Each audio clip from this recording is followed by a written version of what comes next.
I'm Rib13. And I'm Bob Black, Bob on bass. And I'm doing something different today. This is going to be a podcast style episode, except it's pre-recorded. But I still want the same thing to happen. Please leave your comments below about what we're going to be talking about today. Bob and I are fellow YouTubers, and we know each other in person in real life, and we're friends, and we just thought this would be something fun and different to do. If this is something you'd like to see more in the future, let us both know. We're going to share this video. We want you to comment about it. We want to read your comments and what you got to say. If you think we're right, wrong, if you agree or disagree, whatever, just please leave your comments below, because this is something I think is going to be kind of fun to do. And what we're going to talk about is bass playing dead, or is it dying? It was supposed to be a reaction video to Bass Buzz's video, Is Bass Playing Dead?, where Josh looked at 10 songs on the charts and tried to find which ones actually had bass parts in it. Now, if you've never been to Bass Buzz, it's a great channel. He's a very good player. He's very knowledgeable. I'm going to put a link below to Bass Buzz. Like I said, just go there, check him out. Good stuff. But instead of doing a reaction video, I thought it'd be better to get a older perspective on this. And that's one of the few times I do that, because when it comes to talking about Gen Z and younger people, I usually try to stay away from that. But I'm a firm believer in, if you want to go somewhere, you need to know where you're coming from. And we were there. We came from that era, because music for our generation was a little bit different back then. We didn't have the internet. In a lot of ways, music was our social media. Music itself, playing instruments, was a big part of our social structure. You could be a working musician back then, because gigs were 5 nights a week back then, or sometimes more. There's some gigs that were 6. Yeah. Places actually need dedicated players to play in these bands. So I'm going to let Bob, I started in the early 80s. Bob is a little bit... I started in the 70s. I graduated from Berkeley in 1975, and then immediately I was playing, during my college days as well. But yes, all the clubs, all the hotels had bands 5 nights a week. Every place had bands 5 nights a week. Tuesday through Saturday, every club, every hotel, and all the weddings, all the private functions had live bands back then. And I started in the early 80s, but it was still going on for me. I was playing 5 nights a week, working in clubs. I played all across the country in show band. And I did that all the way up until about the year 2000. That's actually a little bit of a late stay, because there was a lot of clubs that were fading way before that. Absolutely, absolutely. And a lot of it was, well, I hate to say it, but a lot of club goers were people that like to drink and like to smoke. Mm-hmm. Now, you guys that weren't around back then, all the cars, when you bought a new car, there was ashtrays, lighters in every car. You could take an airlane, fly with TWA. There's an ashtray right there, with smoking or non-smoking in all the restaurants. So when they came down really hard on drunk driving, which they should, and the smoking, a lot of places banned smoking. People stopped coming out. They stopped going to clubs, yeah. That's right. And then there was the advent of the internet. That didn't help either. Right. Because all of a sudden, I remember when American Online started, AOL, people were going into chat rooms. They were staying at home drinking and going into chat rooms. Sure. Because like I said, back then there was no internet. People went out 5 nights a week to socialize. They did. They get off of work and they go out and the band's playing, and that's how they stayed in touch with each other. Yeah. What's going on? Sure. When AOL started, all of a sudden they're in chat rooms talking about what they did. Right. So all the bands all the clubs, I should say, started cutting back to 2 nights a week. Yeah. Yeah. Friday and Saturday nights. That was it. They still had live bands at most weddings, but the DJs were starting to creep in. And then there's karaoke. That didn't, that was the audience basically entertaining themselves. Right. Right. And all the bigger bands, like bands with horns and so forth, started to drop the horn sections, cut down, smaller bands. So where are we right now, right in 2023? How do you feel we are, where bass playing is in 2023? Sure. Well, there's a lot of pop tunes that still that are using synth bass. A lot of the country acts still use live bass. Jazz, of course, still is going to use either upright or electric bass, but it's still live for the most part. Heavy metal, and I'm not. There's certain aspects of heavy metal. Actually, some of them are kind of swinging one way, but there's other subgenres of heavy metal that's always going to have live bass in it. Sure. And as far as live music, on a smaller scale, we live in Florida, and a lot of people here are retired, and they want to hear the music that they grew up with. There's a lot of gigs where we're at because a lot of Gen Xers and a lot of baby boomers are here. And like we talked about earlier, music was a big part of our culture. And so you go to a lot of these retiree places, there's gigs everywhere. And I know I can't say that for every place across the country because it's not like that. Right. Absolutely. Yeah. So here, if you want to work as a bass player, there's plenty of work here in Florida. The question now becomes, where is it going? Do you think it's going to get better? Is it going to get worse? I have some ideas about this, but let me hear what you think. Well, I think it depends on the genre.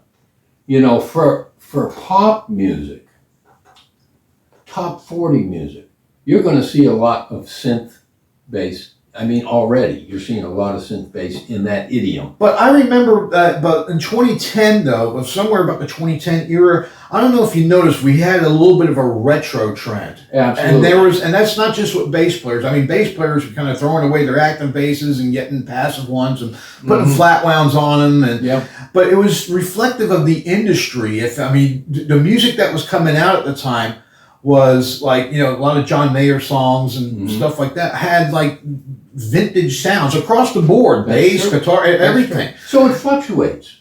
So I'm not sure if that was an actual fluctuation or if it was like a reaction to how much synth, how much programmed music was out in the 00s that part of the industry went that way. And once again, I think it depends on the idiom. I think the country players are always going to have. But have you heard a lot of new country though? There's a lot of modern countries. Basically, almost sounds like hip hop with a fiddle and a guy with a drawl. Yeah. Well, you have that also. Yeah. So it's hard to say where it's going. Jazz is an idiom where I think you're always going to have a bass player.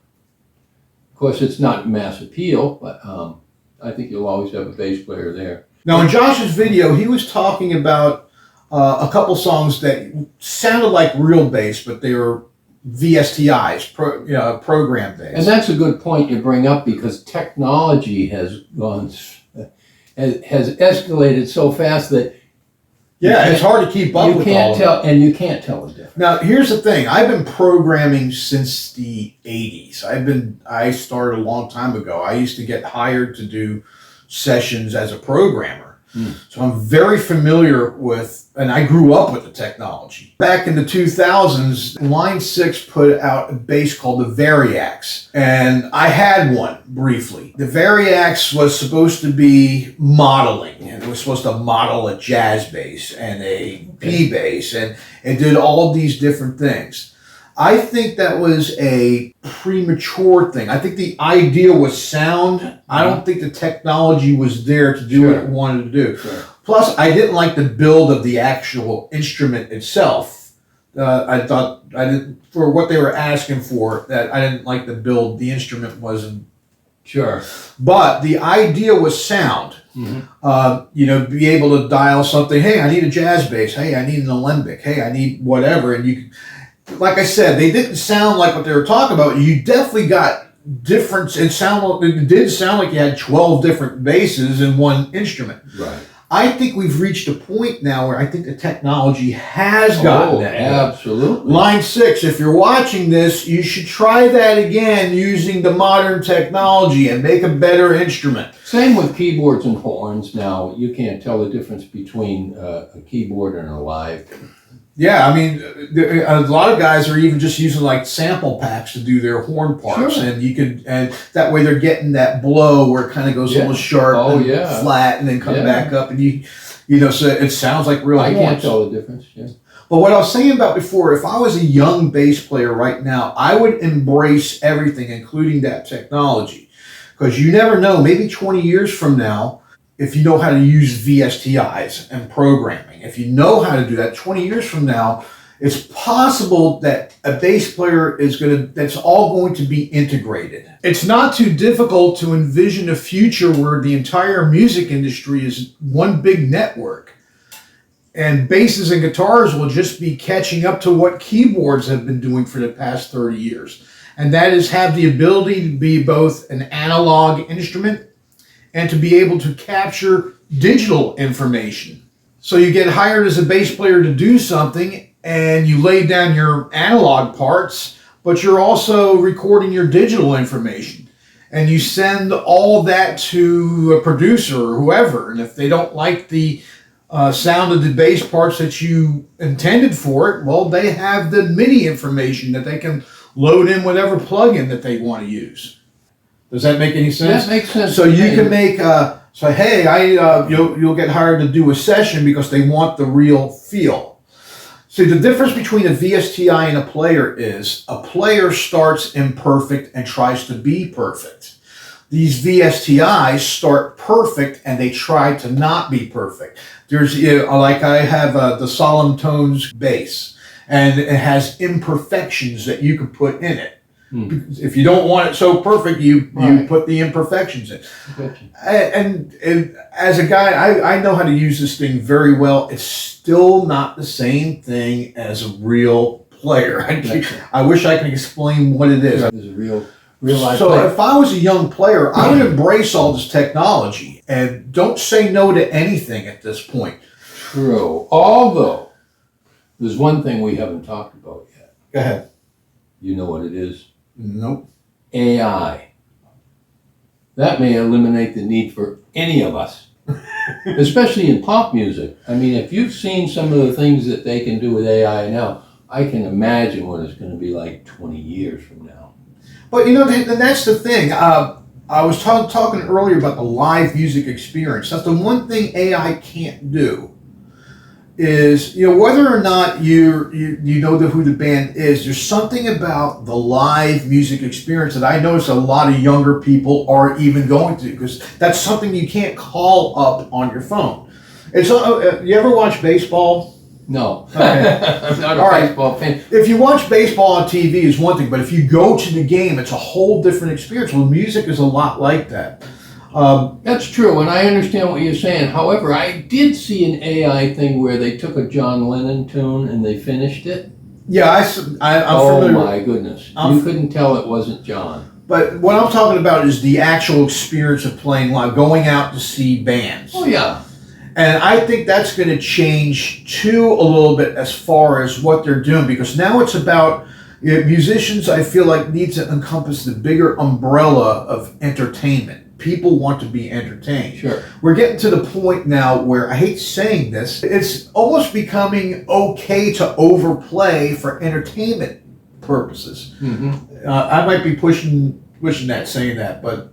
Well, I think that we're going to have quite a big mix. So I don't think bass playing will ever die. I think, and just like music itself, it's just sliding into a niche market. I think what it was is we lived in a bubble. We lived in the bubble where it was the big thing, and now it's just returning back to being music like it was like in the 40s, In a way. I don't know. 200 years from now, there may not be any musicians. Who knows what's going to happen? I mean, I feel bad for someone who has studied the tuba for the last 20 years. Do you know what I'm saying? But that was like that with the trombone players. Sure. There was a million trombone players in the 40s and 50s. That's right. And then the mop tops came over from the ocean, and all of a sudden the guitar combo was the big thing. Right. And You never know. but trombone players still never went away. They're still, I mean, they didn't die. There's still niches out there that you could be a trombone player and play.